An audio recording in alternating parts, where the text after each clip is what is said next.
Macho tele na macho. Uhali gani mpenzi mtazamaji wa Spruce Online TV?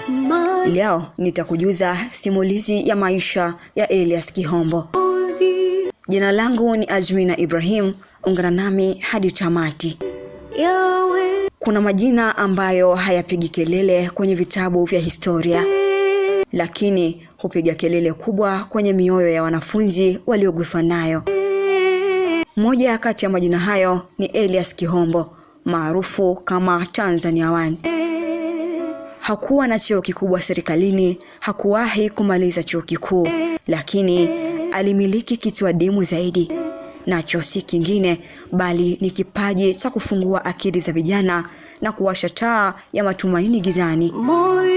Inasemekana alikuwa Tanzania 1 wa mwaka 2006.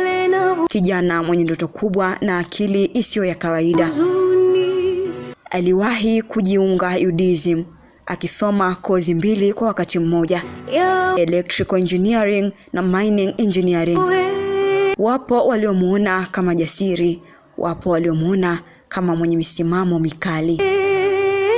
Inasemekana mara kadhaa aliingia katika mijadala mikali na wahadhiri kwa sababu ya kuhoji, kukosoa na kutaka marekebisho pale alipoona kuna dosari. Lakini safari yake ya chuo haikuisha kwa kutunukiwa shahada.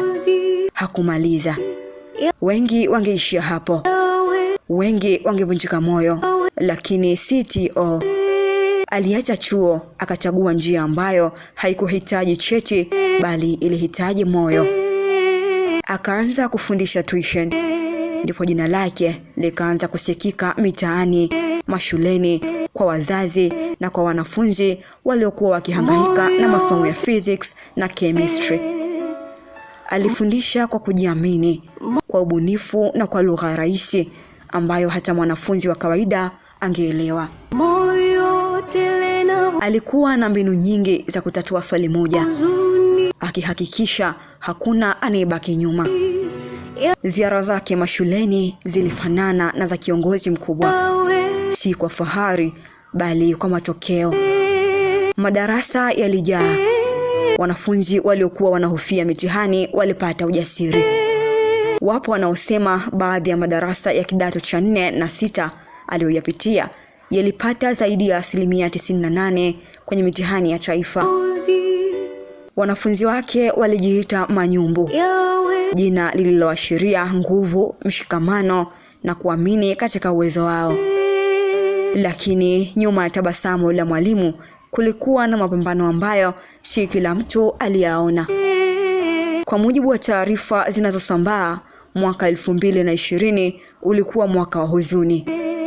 Inasemekana Elias Kihombo alifariki mwaka huo.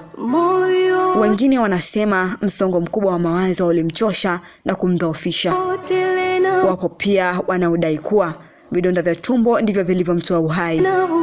Ukweli kamili huenda ukabaki kuwa siri, lakini kilicho wazi ni kwamba taifa lilipoteza mwalimu aliyegusa maisha ya wengi. Kifo chake kiliacha pengo. Sauti yake ya kufundisha, michoro yake ubaoni na kauli zake za kuhamasisha vilibaki kwenye kumbukumbu za wanafunzi wake. Alithibitisha kuwa mafanikio si lazima yaanze na kumaliza chuo. Yanaweza kuanza pale mtu anapoamua kutumia kipaji chake kuwatumikia wengine.